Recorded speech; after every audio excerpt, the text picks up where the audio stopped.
I got lucky on that one. Hi, Daddy.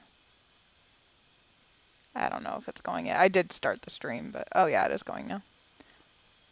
Stream health is good. Stream is starting. The stream is currently offline, but any minute now, it's just going to be amazingly online.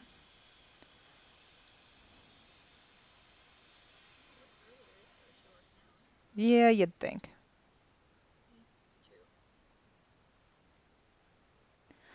Let me know when you can hear us. Do do do do do. It says it's going. Soon they will hear us. Are you sick?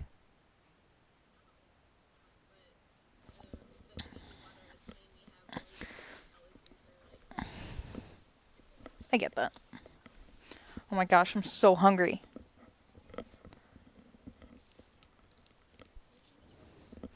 My appointment was at 5. They didn't even get me in there until 6:15. I hear you. Yay! Everybody can hear me yelling about stupidness. Yay! Everything's lovely. Okay, well, it's great to know that the broadcaster system works again today. No idea why it didn't work last time, but really glad it works because 2 weeks from tonight will be the last night of the year, and it will be Stewart's Cup. And we will have MCs and there will be races, and I'm really not sure how they're going to be. They might be on the fly off of the charts. They might be stretch calls only. They might be written by other simsters. I haven't really figured out how it's going to go, but it's going to go. So tonight is surprise race calls, 2 races. We haven't called the ARC in like 10 years, and I don't know if I've ever called the Long Island Gold Cup, but they were both such good races, and wanted to test how the broadcaster was functioning, so we added them. Um, I know that you have been told that there is no MC tonight, but as I was frantically driving home over the speed limit thinking about how I hadn't finished the last call yet, I called up a friend and I was like, guess what? You're MCing tonight. And luckily, she said A-OK, because that could have been ugly. So without further ado, here is our nearest and dearest Nina to talk about the Long Island Gold Cup. Well, she did ask, so she didn't demand that I do it, which is good, but because actually I was supposed to have plans with my sister, but they fell through. So, here we are for the Long Island Gold Cup. There is a bunch of really crazy fast horses in here. They're probably all going to be trying for the Classic, unless they all run 100s tonight. Then they might be like, wow, what did we do? But first off, we have Sherwood, who is owned by Pete Vella and bred by the steward. Sired by Anointed and out of the Eastmere Chocolate, costs $6.5 million. And Sherwood is one of those horses who really likes to run second in the big races, but lately he has been coming through for Pete. He last won in the Oceanside Classic last out over Be Prepared, who, as we know, was one of the big 3-year-olds in the Triple Crown this year. Before that, he won the In Excelsis Stakes over Other Is Thinking, and before that, he was second to Raleigh in the Desert World Cup. Next up, we have a homebred for Susie Rydell in Excelsior, and that horse is sired by Sword and out of the fighter jet mare Clearly Best. We all know who that mare is, the lovely Dam of Amber. This 5-year-old gray stallion comes into the race with $1.1 million in earnings. Last out, he won the Grade 2 Movie Marathon Stakes by a length and a half over Chris Martin, who was a neck over Regarded Majesty, and the race before that, he was second behind One Went West in the Grade 1 Inglewood Gold Cup. And before that, he took down Halloween Town in the Grade 2 Suburbia Handicap.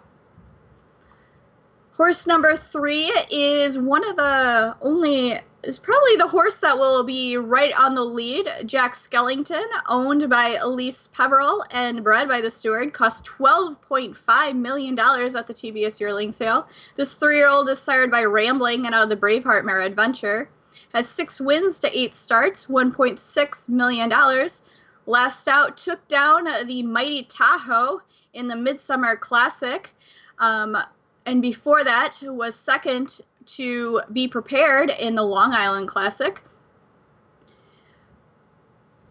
Jack Skellington, I think, is probably has to be one of the favorites in this race because I think he's the only one that really needs the lead outside of maybe Raleigh, depending on how Raleigh races today. But the fourth horse is Halloween Town, a $4 million TBS 2-year-old horse owned by Nikki Everdeen, bred by the steward, sired by Horcrux, and out of the literature mare, Blanket of Lilies, has $1.9 million in earnings, has 8 wins from 16 starts, last out, wired the field in the Grade 2 Spa Distance Handicap over Thunder Road in Antioch.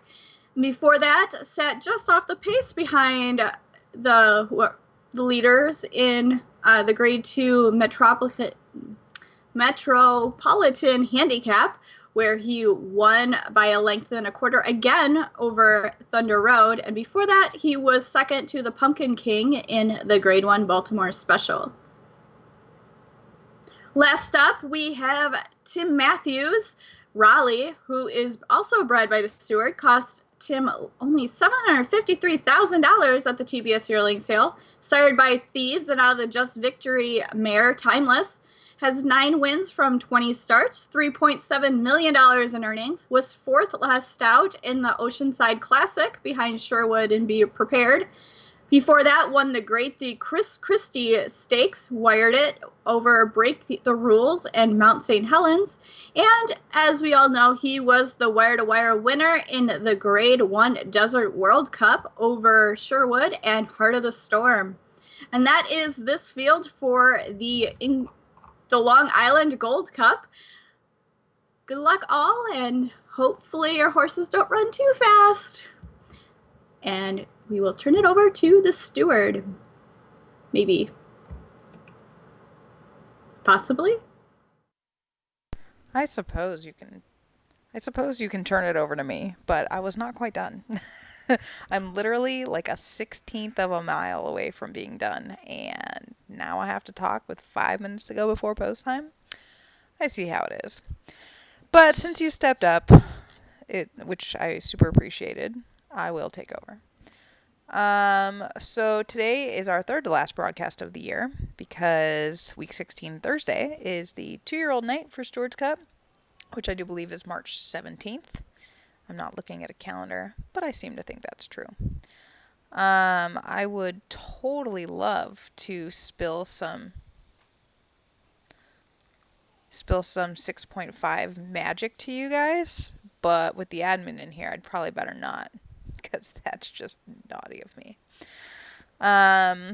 But I am really hoping that during Stewards Cup week that I'll have a little announcement of a thing coming before the rest of the 6.5 stuff is released that I think you guys are really going to like. So, yeah. Look forward to that.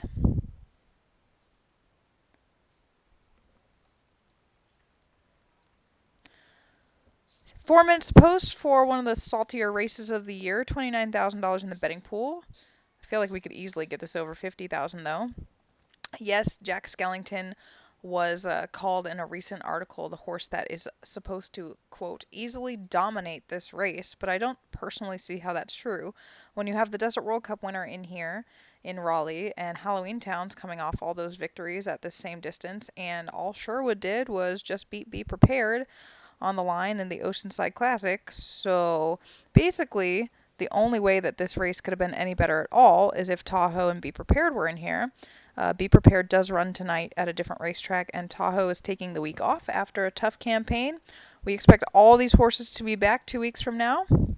And Stewards Cup Friday did draw as sunny. Stewards Cup Thursday is rainy. So if you have 2-year-olds that don't like the mud, bummer.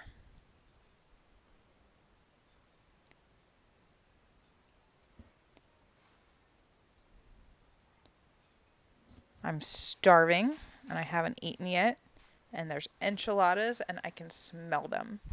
So this is a rare form of torture. Oops. Danny Derby brings up a great point. I did not include Heart of the Storm in here. I guess I meant horses that could run this week, because Heart of the Storm ran last week, So obviously he like can't be in here this week. I mean, he could be, but that would be aggressive and he would probably hurt his leg. So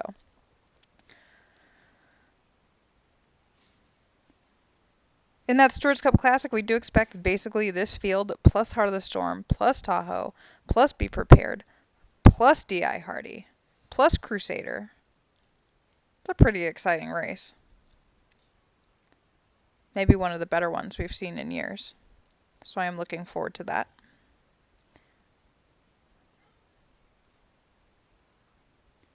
Now you guys are talking about enchiladas, and it's making me think about my enchiladas.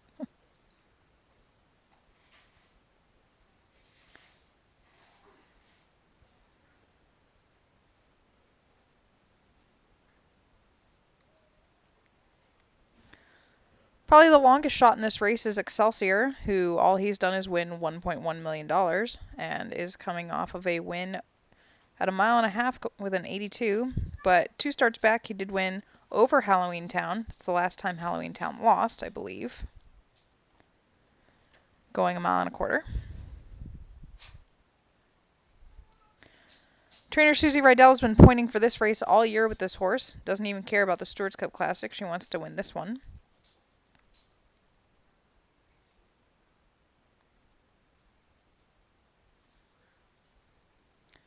We'll definitely not be calling the All-Weather Classic because of aforementioned reasons when I first got in this chat room. Still trying to figure out how we're going to call the Stewards Cup races on Thursday and Friday. But it's going to happen. Maybe on the fly. I thought about practicing an on-the-fly call tonight. But I need to have my charts be sortable before I can do that. It is post time for the Long Island Gold Cup. Better close all the pick 60 betting and all that stuff. I don't know if this race is in it, but I suspect it is.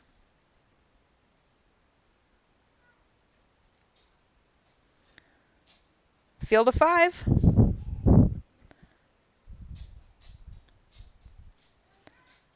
They're off in the Long Island Gold Cup. A gorgeous, perfect start for all 5 runners. A star-studded field here. They sort themselves out, and as expected, Raleigh and Jack Skellington will duke it out. The 2 big speed horses are rolling clear early. Raleigh on the outside, Jack Skellington moves along in the rail, and those 2 will be the leaders. Halloween Town taken back 3rd and settles in a good spot. Then come the big closers, Sherwood, who takes well back, and Excelsior, who trails. Just under a mile left to go, and the pace is solid. Raleigh has his head in front, pressed hard by Jack Skellington, and they have 3 lengths on Halloween Town. Another 4 back to Sherwood, and Excelsior, who are running together, heads apart. Now Jack Skellington edges a bit in front. He wants that lead from Raleigh, and they have 6 lengths on Halloween Town.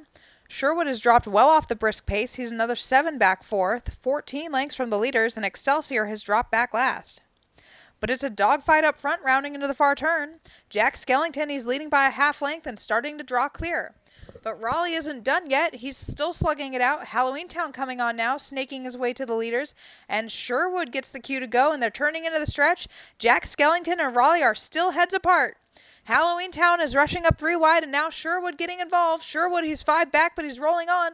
All 4 have a chance. Jack Skellington and Raleigh, heads bobbing, Halloween Town at their hips, and Sherwood is trying to shove his way in between them. Jack Skellington, Raleigh, Halloween Town, and Sherwood, they flash into the wire in the ball. Jack Skellington had his head down. Jack Skellington wins. Raleigh 2nd, Halloween Town 3rd, and Sherwood a length separated the top 4, with Excelsior 5 lengths back 5th.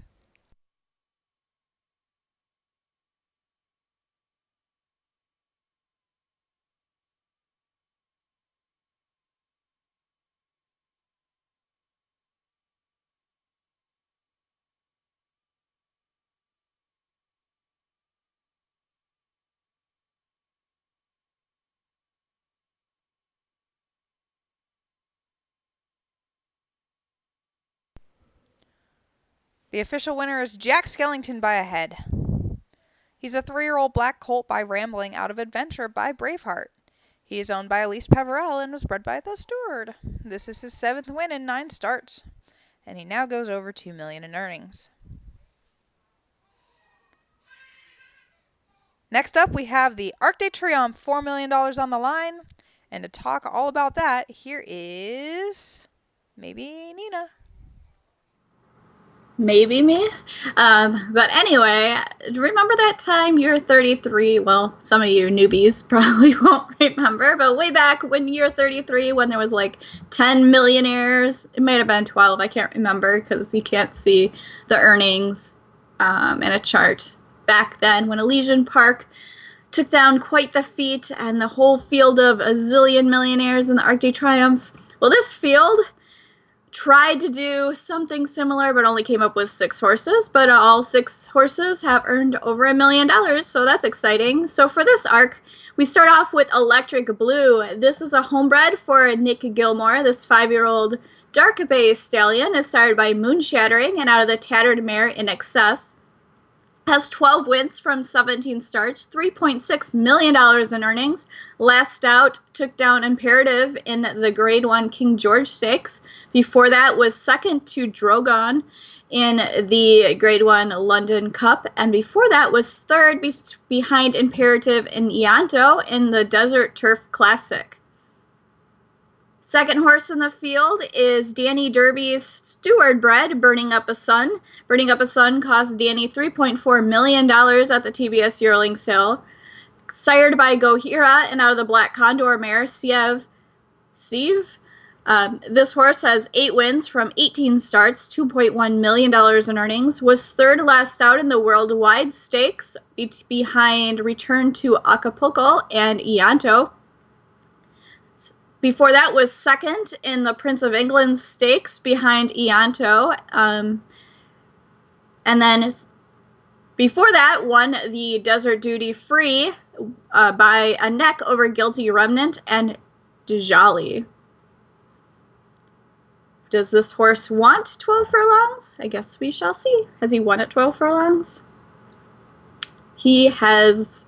I guess he did, way back in year 42, so maybe he will like 12 furlongs here. Third horse in the field is Mudo, sired by Gohira and out of the July Mare Summer, owned by Phil Hofflick and bred by the Steward, cost Phil $2.1 million at the TBS 2-year-old sale.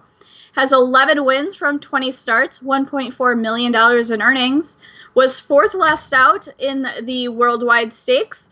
Before that was third in the Prince of England Stakes behind Ianto and Burning Up a Sun. And before that won the Grade 2 Bridgetown Cup over Legalese and Money No Object. Horse number 4 is Imperative. This 4-year-old chestnut colt is a homebred for Aaron Sanderson, sired by Gibraltar and out of the feet mared Vivid Visions. Has 11 wins from 14 starts, $2.3 million in earnings. Was second by a head to Electric Blue last out in the Grade 1 King George Stakes. Before that, won the Grade 3 German International Cup over Change for Good, and before that won the Desert Turf Classic over Ianto and Electric Blue. Horse number 5 is another Steward bred, this one owned by Susie Rydell in Ianto. This horse cost $6.1 million at the TBS 2-year-old sale, sired by Band of Horses and out of the Gonzalo mare Cats. Has 11 wins from 19 starts, $2.1 million in earnings. Last out was second in the Grade 1 Worldwide Stakes behind Return to Acapulco. Won the Prince of England Stakes time before that over Burning Up a Sun and Mudo. And before that was second in the Desert Turf Classic. This horse is one of the speed horses in the field, and he might have his own way if it's not for the last horse. Bradley Davis's homebred, the 9-year-old Kingston. This 9-year-old gelding is sired by Trafalgar and out of the July Mare Subtle Look. Has 15 wins from 37 starts, just squeaking over the 1 million earnings mark. This horse has been pretty freaky since he has turned 8. He last out won the Grade 3 Pre-Atlantis over Djali and Jean Lafitte. Before that, won the Grade 3 Wicklow Cup, wiring the field over Yokai and Morning Becomes. And before that, won the Grade 3 Grand Prix de Notre Dame over Yoki and Never Tell. who will go to the lead? Will it be Ianto or Kingston? It looks like Kingston can win off of the lead. It doesn't look like Ianto has ever won off of the lead, so I guess it'll depend on who breaks the best of those two. And that is the field for the Arc de Triomphe. And we will maybe turn it over to the steward if she's done writing this call. So, who is going to win this? Who's the favorite? I think it's a pretty good field. Will anyone take down Imperative and Electric Blue? I see the mention of Coleman Hell in chat. Pete, you should be are you listening to them? Or is the steward? I'm probably listening to him. Once upon a time, I met Coleman Hell with the steward. That was a good time. A very awkward story, but funny as well. I already asked that question. Okay, who's better, Electric Blue or Imperative? Like, overall, not just in this race. Who would you rather own, Electric Blue or Imperative?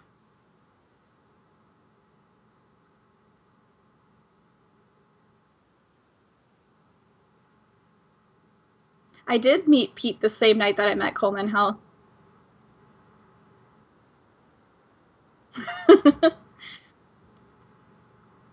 By the way, if you guys ever want to get anyone's attention and they're wearing a leather jacket, don't lightly tap them on the shoulder. It won't work.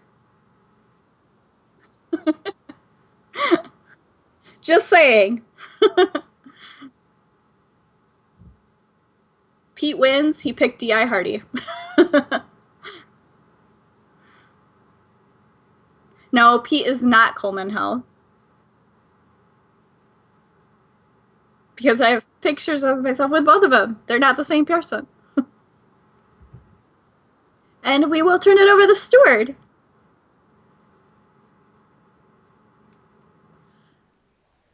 Thank you, Nina, and thanks for being here tonight when I was freaking out.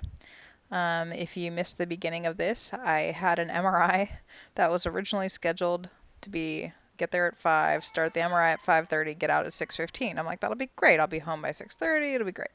So I walk in and they're like, oh, the nationwide MRI system is down and we're delayed a couple hours, and also our own system is down, so we couldn't call you and tell you that.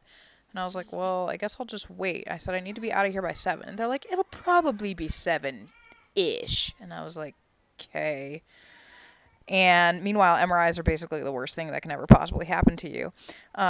This one wasn't so bad, though, because it was on a foot, so my head wasn't in. But they didn't, like, give me earplugs or glasses or anything, so I'm just laying there, and it's freaking loud, and it was 45 minutes, and I had to hold my own leg up. And the machine's going, and I'm going, I'm not going to make the race calls, and I haven't finished the arc, and I'm going to have to call Nina the moment I'm out of here and tell her she has to MC, and yeah, so that's how I felt about that situation. I had 2 MRIs in a week, and now I'm convinced that I'm going to die via MRI magnet rays, and they're probably inside me or something. So yeah, good days, good days.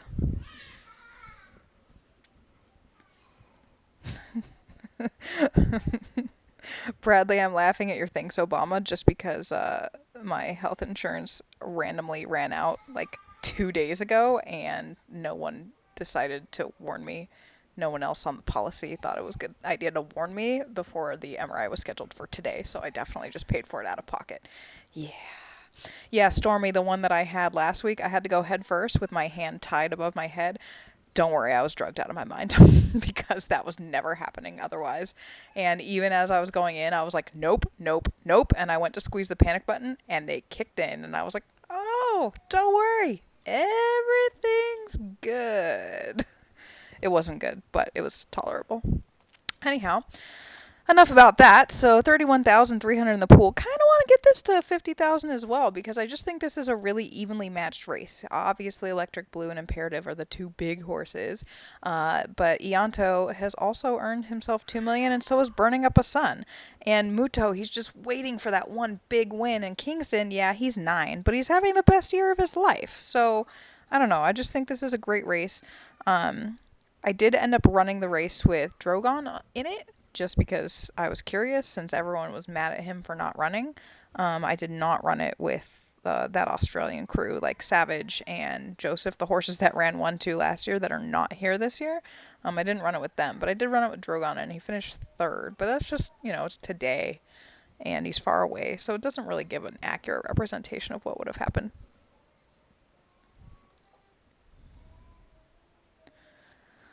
2 minutes to post.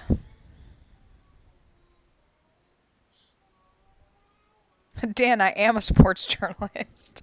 How do you think I felt?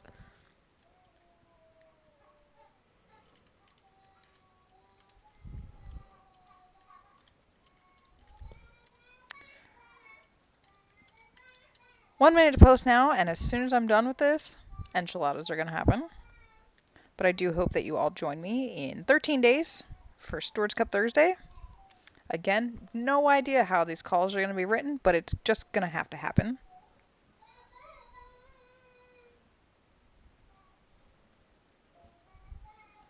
Can I just go ahead and call it? Let's just do it. I'm just ready to eat enchiladas. And this is a great race, and I'm really excited that we're doing it, but let's just do it now, right? Okay. Mile and a half, 4 million on the line. Imperative is your favorite, I think. Math is hard.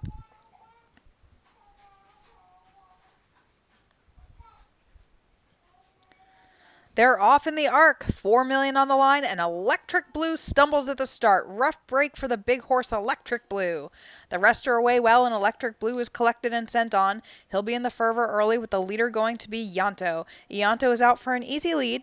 Kingston takes back an Electric Blue, Muto Imperative, and then Burning Up a Sun settles back last, but they're all well and comfortable for this long trip, coming to the top of the stretch for the first time.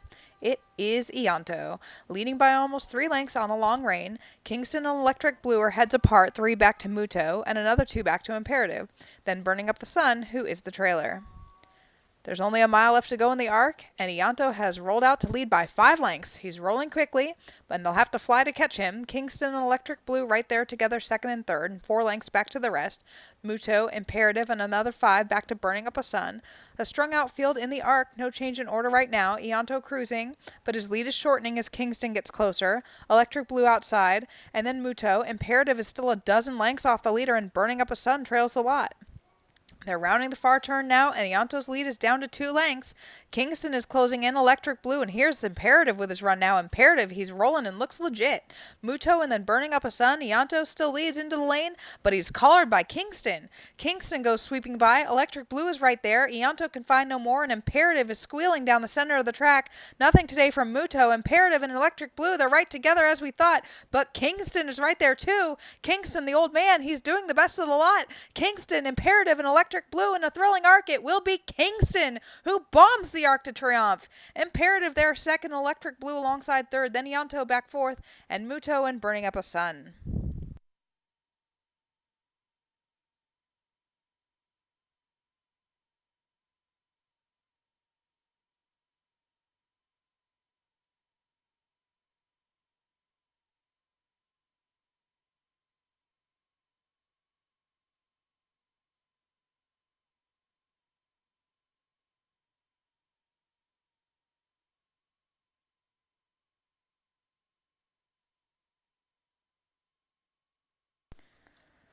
The official winner is Kingston. He's a 9-year-old chestnut gelding by Trafalgar out of Subtle Look by July. He is a homebred for Bradley Davis, and this is his 16th win in 38 starts. He is officially, by a large margin, the oldest horse to ever win the Arc.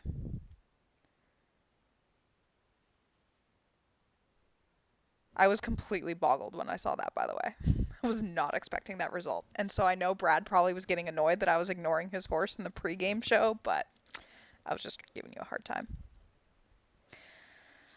You know, The admin's gone, so I'll say this. Wouldn't it be really great if Kingston could run next year? Don't you guys think that'd be great? Maybe that's a possibility. What? Bye, everybody.